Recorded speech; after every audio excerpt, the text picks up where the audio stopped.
Hello, ito na guys. Ito yung trending na plastic crayons.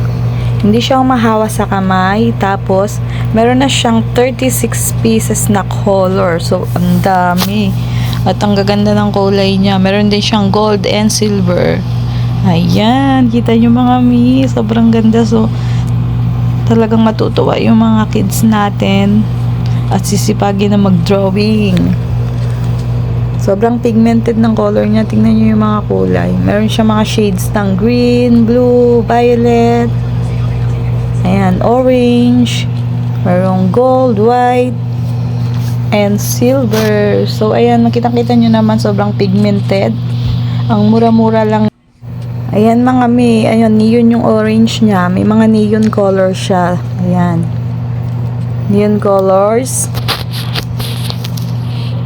At saka hindi nga pala siya ito yung hindi napuputol na color kasi sobrang excited ni Gabi. Ang ginawa niya is pinutol niya. Ayun, may naputol na isa. So, hindi po siya yung katulad